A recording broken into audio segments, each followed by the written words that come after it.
Hello guys, இன்றைக்கி வந்துட்டு ஒரு ஆரி ஸ்டாண்ட் எப்படி ஃபிக்ஸ் பண்ணுறதுன்னு பார்க்க போகிறோம். வாங்கும்போது இப்படி தான் தனித்தனியாக கொடுத்துருப்பாங்க.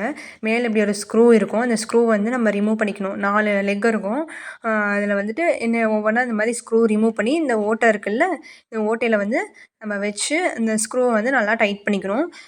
நீங்கள் டைட் பண்ணிவிட்டு நீங்கள் அப்படியே வச்சுக்கலாம். வந்துட்டு யூஸ் பண்ணல அப்படிங்கிறப்ப மட்டும் நீங்கள் ரிமூவ் பண்ணி எடுத்து வச்சுக்கலாம். யூஸ் பண்ணலன்னா நான் ஒரு 2 மந்த்ஸ் 3 மந்த்ஸ் யூஸ் பண்ண மாட்டேன் அப்படிங்கும்போது நீங்கள் ரிமூவ் பண்ணி வச்சுக்கலாம். மற்றபடி வந்து நீங்கள் ஃபிக்ஸ் பண்ணி அப்படியே ரெகுலராக வச்சுக்கலாம். கம்முன்னு நீங்கள் பாட்டுக்கு யூஸ் பண்ணிக்கிட்டு இருக்கலாம். இந்த மாதிரி 4 லெக்குமே ஃபிக்ஸ் பண்ணிக்கணும். நல்லா இந்த ஸ்க்ரூ வந்து நல்லா நீங்கள் டைட் பண்ணிக்கணும். டைட் பண்ணிங்கன்னா தான் வந்து உங்களுக்கு வச்சு போடுறதுக்கு கிளாத் நல்லா ஸ்டேபிளாக இருக்கும். ஸ்டாண்ட் ஆடிக்கிட்டே இருக்கக்கூடாது. மேலே இந்த ரிங் வந்துட்டு இதை வந்து நான் 18 இன்ச் யூஸ் பண்ணிகிட்ருக்கேன். 18 இன்ச் ரிங்கு, 18 இன்ச் வந்துட்டு இது ஃப்ரேமும் யூஸ் பண்ணுறேன்.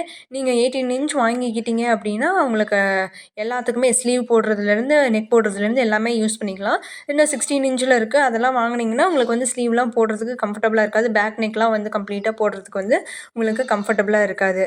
ஸோ நீங்கள் ஃபுல்லாக வாங்கிக்கிட்டீங்க அப்படின்னா 18 இன்ச்சில் நீங்கள் எல்லாத்துக்குமே யூஸ் பண்ணிக்கலாம்.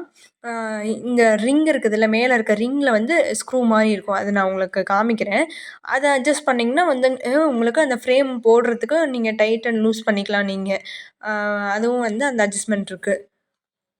இப்போது நான் 4 லெக்குமே போட்டேன். இங்கே இந்த இடத்துல பாருங்கள், இந்த ஸ்க்ரூ மாதிரி கொடுத்துருக்காங்க. வெளியிலேயே ஒரு ஸ்க்ரூ இருக்கும், உள்ளே ஒரு ஸ்க்ரூ இருக்கும். அதை நீங்கள் நல்லா டைட் பண்ணிக்கிட்டீங்க, கிட்ட வச்சு டைட் பண்ணிக்கிட்டிங்கன்னா உங்களுக்கு நல்லா ஃப்ரேம் போடுறதுக்கு நல்லா கம்ஃபர்டபுளாக இருக்கும். இந்தா பாருங்களேன், நல்லா கம்ஃபர்டபுளாக இருக்கும். இப்போ நம்ம ஃபிக்ஸ் பண்ணியாச்சு. இப்போ ஃப்ரேம் வந்து போட போகிறோம். ஃப்ரேமில் வந்துட்டு நம்ம இந்த ஃப்ரேமை வந்து நம்ம அந்த மேலே இருக்க அந்த ஸ்க்ரூ லூஸ் பண்ணி கழட்டி கிளாத் ஃபிக்ஸ் பண்ணி நம்ம வந்து ஃபிக்ஸ் பண்ணிட்டு இந்த ஃப்ரேமை வந்து இந்த மாதிரி அது மேலே வந்து ஃபிட் பண்ணி நம்ம போடுவோம். அது நெக்ஸ்ட் வீடியோவில் உங்களுக்கு வந்து நான் அப்லோட் பண்ணுறேன். தேங்க்யூ.